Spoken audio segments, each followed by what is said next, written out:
4 ოქტომბრის საორგანიზაციო ჯგუფი დროშები ჩქარა. გთავაზობთ ცხელხას. ცხელიხაზე ხელმისაწვდომი იქნება 24/7-ზე. მისი საშუალებით ყველა მსურველს დაეხმარებიან საჭირო ინფორმაციით. 4 ოქტომბერთან დაკავშირებით იქნება ეს რეგიონებიდან ჩამოსვლა რუსთაველზე დამცავი საშუალებები, ღამე დარჩენის საჭიროებები და ასე შემდეგ. გარდა ამისა, 4 ოქტომბერს საქართველოში დაგეგმილი აქციის პარალელურად მსოფლიოს სხვადასხვა ქალაქში დემონსტრაციები გაიმართება. უფრო მეც ამ ინიციატივაზე სწორედ ახლა მოვისმენთ ონლაინ ჩაგვერთება 4 ოქტომბრის საორგანიზაციო ჯგუფის დროშები ჩქარას წარმომადგენელი და ევროკომისიის პროექტების ხელმძღვანელი ბრიუსელიდან რევაზ ბეროზაშვილი. რევაზ მოგესალმებით. გამარჯობა.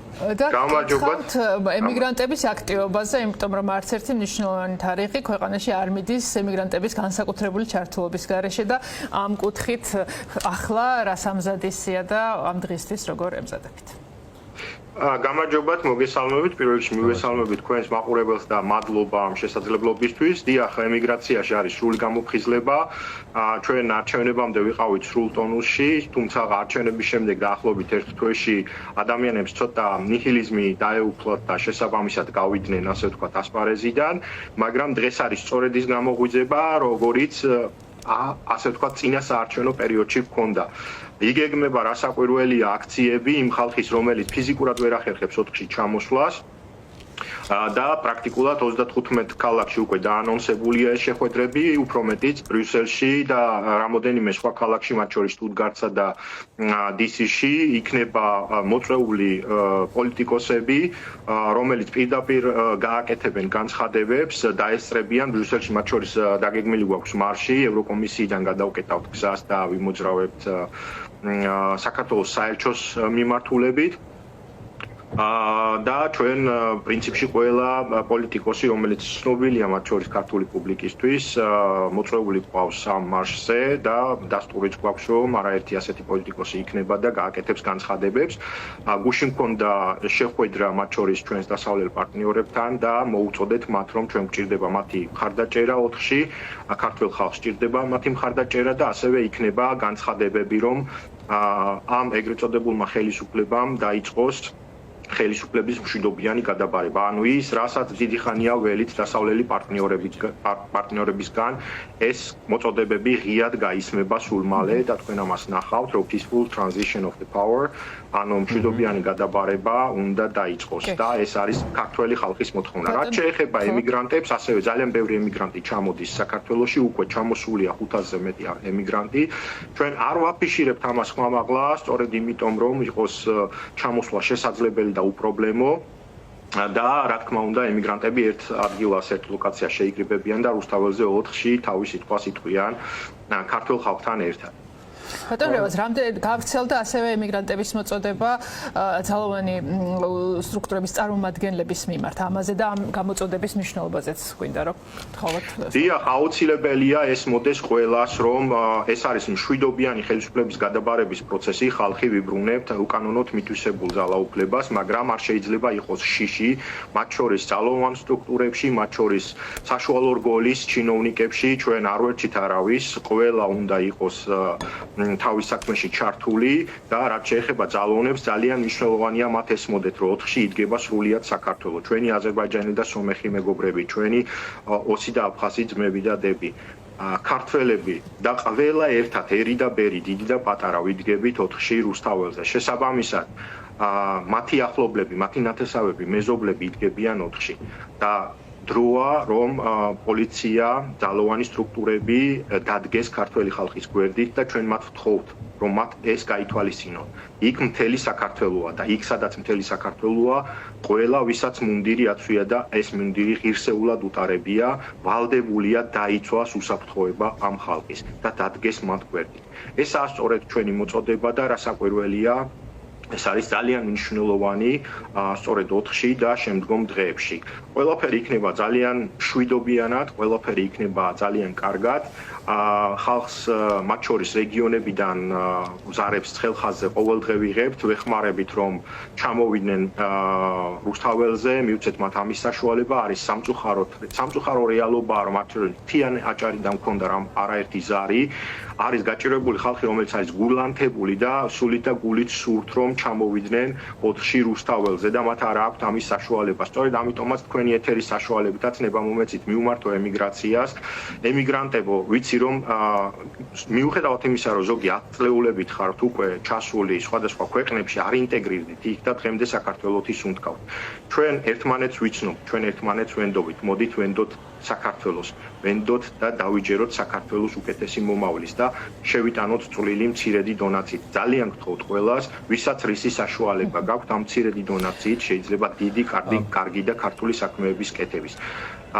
თანხა რაც უკვე შეგროვილი იყო ჩვენს ფონდში, რასაკვირველია, მისი დიდი ნაწილი გამოყენებულია იმისთვის, რომ პრევენციული საშუალებები და ასე ვთქვათ, თავდაცვის ან რისკების დაზღვევის საშუალებები მაქსიმუმამდე იყოს აწეული, რაც შეეხება რეგიონებიდან ჩამოყვანას, ხალხის დიახ, ამაში მაქსიმალურად ვართ ჩართულები და ცხელი ხაზი იქნება 24/7-ზე. ოპერატორები მზად არიან, რომ მიიღონ ნებისმიერი კითხვა და ადამიანებს ასე ვთქვათ, დაეხმარონ ყველა მიმართულებით, ამავდროულად იქნება ბევრი სიურპრიზიც, მათ შორის აპლიკაციები, რომლებიც დაეხმარება მათ ბევრ სხვა საქმეში, ყველაფერი, რა თქმა უნდა, წინ არ გვინდა ვთქვათ, მაგრამ იქნება ძალიან საინტერესო აპლიკაცია. ბატონ რევას, რა წყდება დღეს რუსთაველის გამზირზე უწყვეტი პროტესტის ამას დღეს არცდა უკვე რამდენიმე დღეა და რა არის ეს, რა მომავალი ქვეყნის როგორ წყდება და ემიგრაციაში მყოფებისთვის ამ დღეს და ამ პროტესტს რა მნიშვნელობა აქვს? დიახ, 4-ში არის საქართველოს მომავალი, უნდა გადაწყვიტოს საქართველოს ყველა მოქალაქემ ერთად უკლებლივ და რა წყდება 4-ში? 4-ში წყდება გავაგრძელებთ თუ არა ჩვენი წინაპრების ნამდვილ ევროპულ გზას. აქ არ არის საუბარი იმაზე, მაინც და მაინც რომ ხვალდაზე ევროკავშირში შევალ თუ არა. აქ საუბარია თითოეული საქართველოს მოქალაქის კეთილდღეობაზე და ჩვენ გვაქვს სრულად დეტალებში გაწერილი გეგმა, რომელიც ალბათ სავარაუდოდ სულ მალე დაიწყებს მოქმედებას და განხორციელდება თუ როგორი მომავალი ექნებათ მათ. ოღონდ ეს ყველაფერი იქნება შეთანხმებული, ეს ყველაფერი იქნება სრულად დემოკრატიულად გაკეთებული. ძალიან ბევრ ადამიანს მოდით პირდაპირ ვთქვათ, რომ აწუხებს, რომ კარგი ესენი მიდიან, ვინ მოდის. არავინ არ მოდის, ჩემო კარგებო, პირდაპირ მინდა გითხრათ, რომ იქნება აპლიკაცია, რომლის მიხედვითაც ყველა ადამიანებს შეგეძლებათ, რომ მიიღოთ მონაწილეობა თუ ვინ მოდის და რატომ მოდის და ანომინიროთ და შემდეგ მისცეთ ხმა. ასევე თუ რა უნდა გააკეთოს იმ ხალხმა, ვინც მოდის, ამ ყველაფერზე არსებობს გეგმა და პასუხები. მე მესმის, რომ ღიად ამაზე ჯერჯერობით არ ყოფილა საუბარი, მაგრამ მოვა დრო და ამ ყველაფერს პირდაპირ გაიგებს ყველა მოქალაქე და უფრო მეტიც ჩაერთვება მთელ ამ პროცესში, იმიტომ რომ ეს პროცესი ერთხელ და სამუდამოდ 35 წლის განმავლობაში რაც ვერ მოახერხეთ, უნდა მოახერხოთ ის, რომ ელიტური მართვა უნდა დამთავრდეს. 4-ში ჩვენ ვიკრიფებით იმისთვის, რომ დამთავრდეს ელიტური მართვა საქართველოში და ხალხმა იგრძნოს მართვის, ასე ვთქვათ, ხელისუფლების ის რომ თვითონ არის ხელისუფლების წყარო. ამავდროულად ქართველი ხალხი აუცილებლად იტყვის თავის სიტყვას ძალიან მშვიდობიანად და 4 იქნება ასევე შერიგების დღე, იმიტომ რომ ჩვენ ყველა მხარეს ერთმანეთს ძალიან ბევრი რამ ვაწყენინეთ და არ შეიძლება საქართველოს ავაშენოთ შურით, ბოხმით, ზიზღით. არა. 4 იქნება სიყვარულის დღე, ერთმანეთისთვის თვალებში ჩახედვის დღე. 4 იქნება დაკარგული ურთიერთმდობის აღდგენის დღე, ჩანგრეული ხიდების აღდგენის დღე. ჩვენ ერთმანეთს ჩავხედავთ თვალებში, დავდგებით ერთმანეთის გვერდიგვერდ და ვაჩვენებთ ისეთ ერთიანობას, რაც რეალურად არ გვიჩვენებია და რაც ღერბზე გვიწერია ძალაერთობაშია 4-ში ხდება სწორედ. აი ზუსტად მაგმან მივდიოდი. აი ხა პროპაგანდა მუშაობს ისე რომ ეს თქვენი გზავნილები რაც პრინციპში მშვიდობას, სიყვარულს და ერთიანობას და გვერდიდგომას ეფუძნება. პროპაგანდა ცდილობს ეს გადათარგმნოს რაღაცნაირად რევოლუციურ შეთქმულებაში. ქართული ეთნობის წარმომადგენლები რაღაცა თითქოს ისეთი რიტორიკით არიან ოპოზიციის მიმართ და ოპოზიციურად განწყობილი ნებისმიერი ადამიანის მიმართ, რომ თითქოს მათ უკვე ჯერ არ არსებულ აქციაში ბრალს ზდებენ და ცდილობენ რაღაც ამას იარლიყი ისეთი მიაკრან, რომ თითქოს რევოლუცია იგეგმება და იმუქრებიან პატიმრობით, იმუქრებიან დასჯით, იმუქრებიან ხისტი და მკაცრი პასუხებით, რომელიც ჯერ აქამდე არ უნახავს საზოგადოებას, ამასაც აყოლებენ. ამაზე რა შეფასება გექნებოდათ თქვენ? მეგობრებო, პირველ რიგში იმ ხალხს მინდა უპასუხო, ვინც ამაზე ღელავს, რევოლუცია არ იგეგმება. რევოლუციას ახდენს ხალხი, თუ ეს საჭიროება დგება. მაგრამ იგეგმება პოლიტიკური პროცესები, მშვიდობიანი და ეს სრულად კონსტიტუციურ ჩარჩოებშია. ამაზე საუბრობს ხალხი, რომელსაც პროცესებთან ახლოს არ ჩაუვლია, ამიტომ მე არ მგონია რომ ამასეთ რომ უნდა დავხარჯოთ რომ უპასუხოთ ვიღაც ასეთ ხალხს, რომელსაც საიდან მოვიდა, რატომ მოვიდა და დღეს რატომ ზიან იმ სკამებზე, რომელზეც ზიან, წარმოდგენა არ აქვს ქართულ ხალხს. საერთოდ ძალიან დიდი ხანია აცდა ქართველი ხალხი და ის ხალხი, ვინც დღეს ეგრეთ წოდებულ ხელისუფლებას წარმოადგენენ, ამიტომ არ მგონია ამაზე მართებული დრო დავხარჯოთ. ჩვენ ალბათ უნდა ვისაუბროთ იმაზე, რომ არანაირი შიში არ იქნება ოთხში, იქნება გამარჯვების წყურვილი, ერთმანეთის თვალებში ჩახედვის წყურვილი და